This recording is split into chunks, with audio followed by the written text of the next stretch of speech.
Following what happened in Parkland, Florida, and also in Stark County and Tuscarawas County, a rash of threats against schools, a rash of school violence, a lot of concern when it comes to, is our kids safe once we send them on the school bus? So we're coming together just to talk a little bit about that. And what is the solution?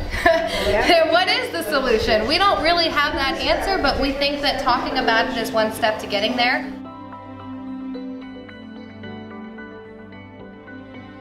Well, the issue of bullying, I think I'm glad you brought that up. That's a completely separate issue. Right. When we're talking about violence, now when we're talking about teen suicides, perhaps that's something that we should talk about. I've read some really interesting articles about the whole walk up, not out movement, and I think it's incredibly problematic.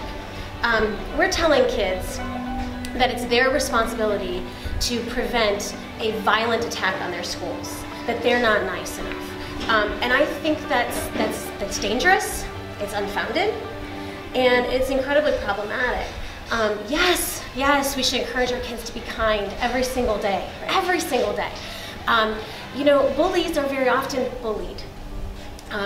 There's not always a straight line between who is the bully and who is the victim.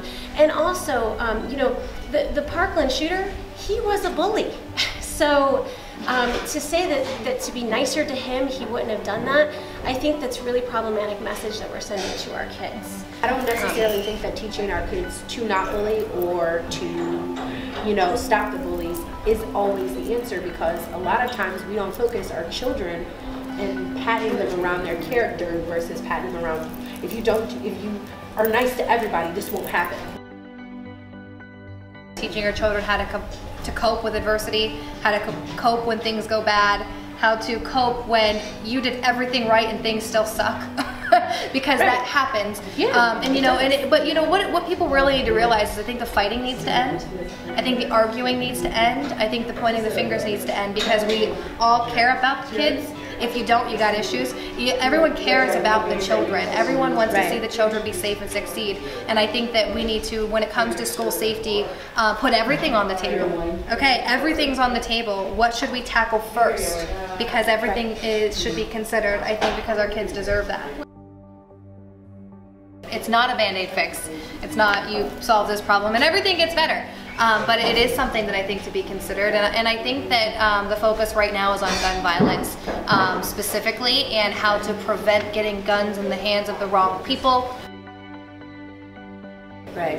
I think another big part about having a productive conversation is facts, evidence. What do the scientific studies say? What are the probabilities? Can we prevent every single act of violence? No. But are there things that we can do to keep our schools safer? And also, you know, we have to think about in the school when our kids are there, but also, you know, our schools are a representative of our communities. Right. So if our communities aren't safe, if parents are not locking up their guns, if we do not have environments where our kids are thriving, then of course those things are going to be worse. But to say I don't want to talk about guns because it's off the table because some crazy is going to say no, you can't, you won't, you'll pry my guns out of my cold dead hands, I don't think that's helpful. I don't think anyone's trying to take anyone's guns. No. Well, maybe a few people. Well, maybe people who should not have them. Children. Yes. No, they shouldn't have guns. They don't have frontal lobe development. Yeah, there's a reason why your insurance rate goes down when you turn 25, because your frontal lobe is developed. It's science. You know, I don't like guns, and I will be very, very, very honest about it. I don't like them. I hate them. I want nothing to do with them. Am I saying that every single person who owns a gun is a terrible person? Well, no, because Shahidra is a gun owner, but she's an amazing person. No, I really don't like her. It's okay. We all love each other. No, I'm totally with you, and I think every situation, and there's a lot going on in the world, and there always will be.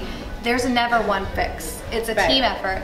It's constant discussions, which is what we're doing here today, and it's actually taking action and doing something and not letting yourself get so caught up in the conversation that you don't do anything. And I actually want to recognize in Tuscarawas County a 10-year-old little boy named Colton Calvi.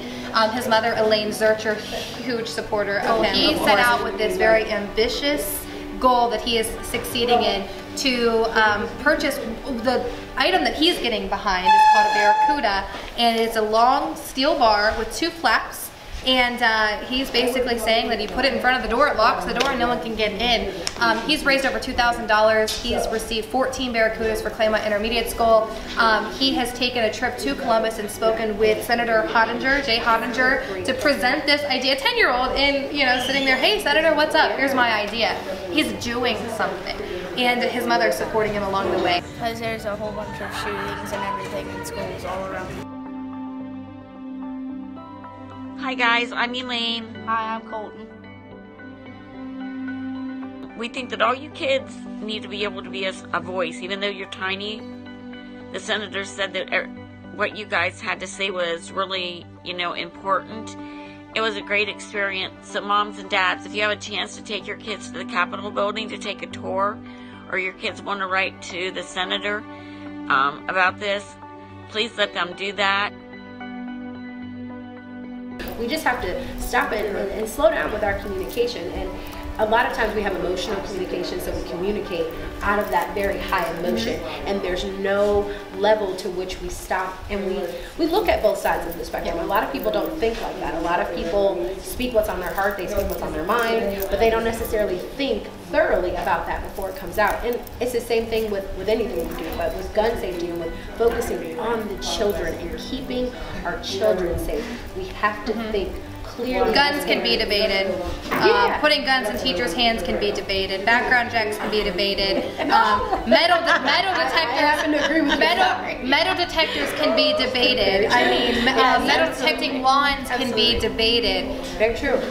Is there really any debate on whether or not we want our kids safe? Is there any debate there? Well, and you know, I think something else that as parents we have the responsibility to do that we don't often do is not just talk about it, do something.